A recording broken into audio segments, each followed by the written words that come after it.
امام حسین شب عاشور یہ کربلا کا خاص جو پیغام ہے، پیغام انسانیت، پیغام محبت، پیغام منشور زندگی کا منشور شب عاشور بالکل حسینی خیمے میں. اور یزید کتنا بڑا چوٹا تھا، اس کا تو پوسٹ مارٹم میں نے باقاعدہ ایک محفل میں مکمل طور پر کرنے کی جد و جہد کی ہے، کوشش کی ہے. اب آپ دیکھیں کہ رات بھر اللہ کی عبادت ہو رہی ہے، بندگی ہو رہی ہے. شب عاشور کے دوسرے دن، یہ شب عاشور کی گفتگو کر رہا ہوں میں، تو بتائیے ان حالات میں امام عالی مقام کی استقامت دیکھیں. ارے جب کسی کے سامنے کسی کی موت کھڑی ہوتی نا، موت، تو جلتو جلال تو وہ اس موت سے پہلے ہی جو اٹیک آتا ہے وہ مر جاتا ہے. آج کل ہوا نا بابا کورونا کے خوف سے، آپ دیکھیں کہ کورونا کی وجہ سے جو ہے کم موتیں واقع ہوئی ہے، لوگوں کا بیان ہے، لیکن ڈر جو خوف جو ہمارے دل میں ہے نا، تو امام عالی مقام رضی اللہ تعالیٰ عنہ کی زندگی اور اہل بیت اور شہدائے کربلا کی زندگی اور ان کا طرز عمل ہمارے کلیجوں اور جگر کو مضبوطی عطا کرتا ہے نا، اور پیغام دیتا ہے کہ حسینیت کس کا نام ہے اور یزیدیت کس کا نام ہے. جی بھر کے اللہ کی بندگی ہو رہی ہے، قرآن کی تلاوتیں ہو رہی ہیں. شب عاشور ہے عزیزان ملت اسلامیہ. اگر امت مسلمہ نے اسی شب کے حقیقت کو، شب عاشور کو اگر پہچان لیا، بس امام حسین کی زندگی کا پورا نچوڑ یہی شب ہے، پورا نچوڑ یہی ہے. اللہ تعالیٰ اہل بیت کے فیوز و برکات سے ہم تماموں کو مالا مال فرمائے. انشاءاللہ اگلی گفتگو کل اور پرسوں 2 دن باقی ہیں ابھی، اور پھر ایک مابعد کربلا بھی ہے، 3 مجلسیں ہیں انشاءاللہ. کل شہدائے شہید شہادت کا جو آغاز کیسے ہوا اور امام عالی مقام تشریف لائے اور کس طرح سے جانثاروں نے اور اہل بیت کے جانثاروں نے اپنی جان جہاں آفری کو خدا کے سپرد کیا ہے، انشاءاللہ کل اس کا ایک اجمالی خاکہ انشاءاللہ پیش کیا جائے گا. اور پرسوں کے پروگرام کا انشاءاللہ کل اعلان ہوگا، تو کل ضرور تشریف لائیں انشاءاللہ. اور جتنے حضرات سن رہے ہیں وہ اور لوگوں کو لنک بھیجتے رہیں، پیغام جاتے رہیں. اللہ کرے کہ اپنی یہ جو گفتگو محفلیں حضور کی بارگاہ میں، رسول اللہ کی اور سرکار اللہ کی بارگاہ میں قبول ہو جائے. وما علینا.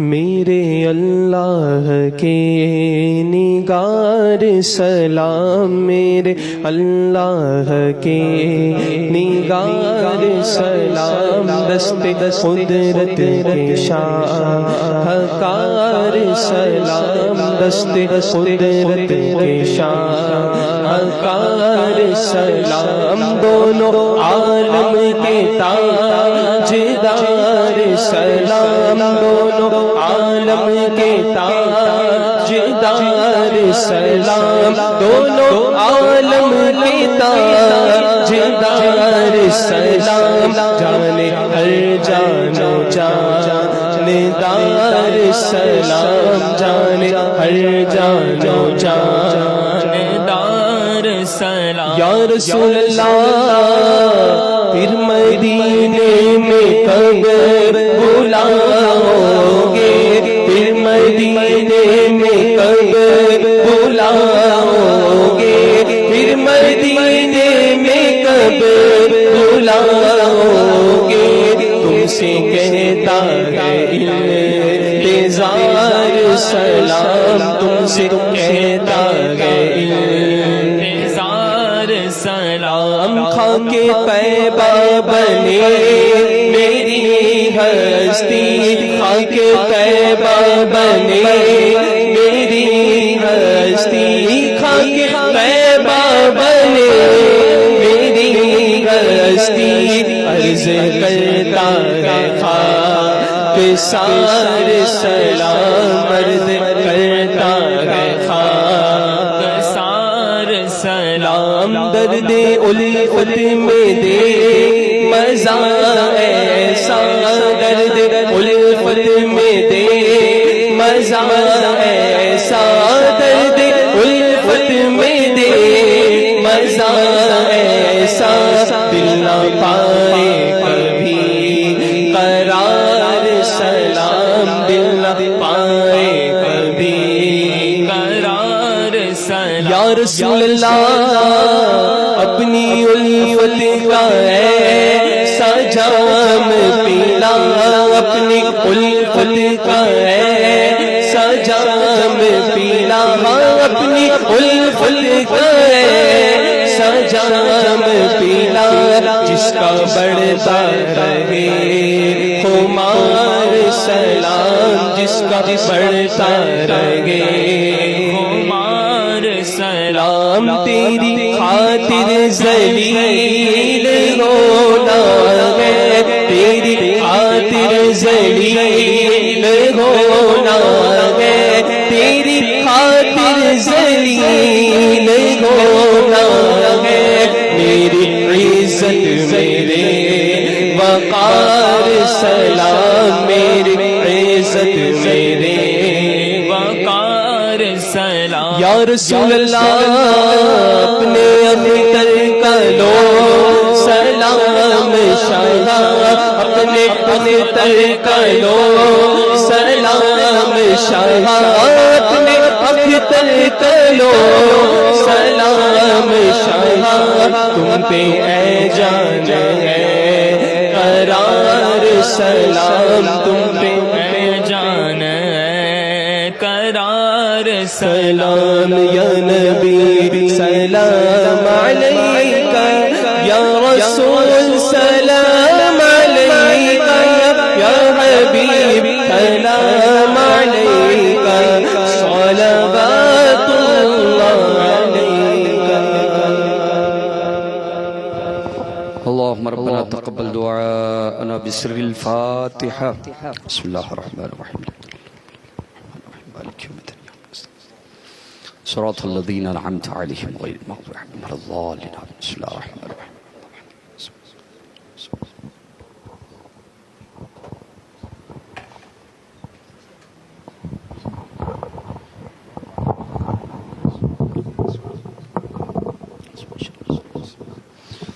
اللهم صل وسلم وبارك على سيدنا محمد وعلى ال سيدنا محمد كما تحب وترضى الہ العالمین کریمہ کار سازا بندہ نوازا یا حی یا قیوم برحمتک استغیث یا حی یا قیوم برحمتک استغیث یا حی یا قیوم برحمتک استغیث سبحان اللہ وبحمدہ وبحمدہ استغفر اللہ الہی لست للفردوس اعلی ولا اقوى على نار الجحیم فحب لی توبۃ واغفر ذنوبی فانک غافر الذنب العظیم کریمہ کار سازا بندہ نوازا قرآن مجید کی آیتیں صورتیں پڑھی گئی درود و سلام کے کلمات پڑھے گئے تیرے نبیوں کا محبوبوں کا شہدائے کربلا کا صحابہ کا اہل بیت کا ذکر جمیل ہوا تیری عطا کردہ شیرنی یہاں پر اور ننگر حسین حاضر ہے مولا قبول فرما سب کا ثواب اپنے فضل و کرم کے موافق بالخصوص سرور کائنات تاجدار مدینہ محمد الرسول اللہ صلی اللہ علیہ وسلم کے قدموں پر نچھاور ہے مولا قبول فرما مولا سرکار کے طفیل سے حضرت آدم تا عیسیٰ تمام پیغمبران نظام رسولان کرام اولیاء انبیاء اعظام کی بارگاہوں میں درجہ بدرجہ اس کا احسان ثواب فرما خلفائے راشدین اشر مبشرہ اصحاب بدر شہداء بدر اصحاب شہداء احد اصحاب بیت رضوان کی بارگاہوں میں درجہ بدرجہ احسان فرما بالخصوص مولا سرکار کے صدقے طفیل سے حضرت سید کائنات فاطمۃ الزہرا حضرت مولا علی مشکل کشا حضرت امام علی مقام شہید کربلا راکب دوش پیمبر امام حسن اور امام حسین رضی اللہ تعالیٰ عنہما کی بارگاہوں میں اس کا احسان ثواب فرما سرکار کے صدقے طفیل سے مولا جملہ خانواد نبوت اور جملہ جانثاران کربلا کی بارگاہوں میں درجہ بدرجہ احسان ثواب فرما سرکار کے صدقے طفیل سے مولا جملہ صحابہ کرام صحابیات اعظام حضرت سیدتنا نفیسۃ المصریہ کی بارگاہ میں خصوصاً اس کا احسان ثواب فرما سرکار کے صدقے طفیل سے مولا جو کچھ پڑھا گیا اس کا ثواب امام اعظم مالک شافعی امام احمد بن حنبل ائمہ مجتہدین محدثین مفسرین صالحین بالخصوص مولا سید الطائفہ حضرت جنید بغدادی کی بارگاہ میں احسان فرما بالخصوص مولا پیر پیرا میر میرا غوث الاغواس فرد الافراد میرا محی الدین سیدنا الشیخ عبد القادر جیلانی سلطان العارفین سیدنا وجدنا احمد الرفاعی احمد البدوی ابراہیم دسوقی بالخصوص شہنشاہ ہندوستان کی بارگاہ میں درجہ اس کا احسان ثواب فرما سرکار چشت اہل بہشت کے جملہ خلفاء مولا مریدین کی بارگاہوں میں درجہ بدرجہ اس کا ایصالی ثواب فرما. بمبئی کی سرزمین پر جتنے تیرے محبوب بندے بندیاں آرام فرما ہے ان کی روحوں کو خصوصاً اس کا ایصالی ثواب فرما. سرکار کے صدقے طفیل سے مولا بالخصوص سرکار سیدی اعلیٰ حضرت مفتی اعظم سرکار احسن العلماء سید العلماء حسامی علیہ رحمہ نظمی میں علیہ رحمہ حاجی صاحب علیہ رحمہ بالخصوص تاج الشریعہ رحمہ علیہ رحمہ کی بارگاہ میں اس کا خصوصیت کے ساتھ ایصالی ثواب فرما. سرکار کے صدقے طفیل سے قبہ رضویہ میں جتنے مولا تیرے محبوب بندے بندیاں ان کی سبوں کو روحوں کو خصوصاً اس کا ایصالی ثواب فرما. سرکار کا واسطہ وسیلہ تیری بارگاہ میں پیش ہے مولا از آدم تا ایدم تمام اولیاء کاملین بالخصوص مولا امت محمدیہ کے تمام مرحومین اور ان میں بالخصوص جتنے لوگ یہاں پر حاضر ہیں اور جتنے لوگ مولا دعاؤں کے لیے ہاتھوں کو اٹھائے ان تماموں کے مولا خاندان خیش و اقارب دار فانی سے پردہ کر چکے ہیں ان کی روحوں کو اس کا ایصالی ثواب فرما. مولا جن کے والدین مولا اس دنیا سے جا چکے ہیں ان کی قبروں پر رحمتوں کی بارشیں نازل فرما. ہمارے مرحومین کے مولا مغفرتیں فرما, ان کے قبروں پر بقعے نور بنا مولا. سرکار کے صدقے اور طفیل سے ہمارے اساتذہ مشائخ کے قبروں پر رحمت و انوار کی موسیلہ دھار بارشیں نازل فرما. سرکار اہل بیت اطہار کا توسل تیری بارگاہ میں پیش ہے مولا. جتنے یہاں پر حاضر ہیں سن رہے ہیں مولا اہل بیت کے صدقے طفیل سے مولا ہم تماموں کو شیاطین کے شر سے بچا, ساحرین کے سحر سے بچا, معاندین کے اناد سے بچا, ماکرین کے مکر سے بچا, مفسدین کے فساد سے بچا, وہابیین کی وہابیت بد مذہبوں کی صحبت بچ, رافضی نیم رافضی صلح کلیوں سے مولا محفوظ فرما. ایمان اور عقیدے میں تسلب عطا فرما. احمد رضا کا عشق عطا فرما. مسلک اعلیٰ حضرت کی پابندی عطا فرما. اہل سنت و جماعت مسلک اعلیٰ حضرت کی خدمت کرنے کی سعادت ارزانی توفیق عطا فرما. حاضرین میں دوست و احباب میں خیش و اقارب میں مولا جو بھی بارے قرض میں ڈوبے ہوئے ہیں مولا اہل بیت نبوت کا واسطہ کربلا والوں کا صدقہ سبوں کو عطا فرما. سبوں کو مولا مقاصد خیر کی براری فرما دے. جو قرض میں ڈوبے ہیں مولا بارے قرض سے سبکدوش فرما. ہماری روزیوں میں بے پناہ وسعتیں عطا فرما, برکتیں عطا فرما.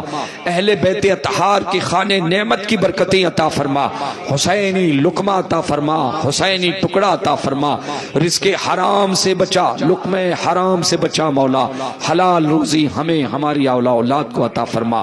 سرکار کے صدقے طفیل سے مولا حاضرین میں دوست و احباب میں خیش و اقارب میں جو لوگ بھی بیمار ہیں فردن دعاؤں کی درخواستیں کرتے مولا تو علیم و خبیر ہے.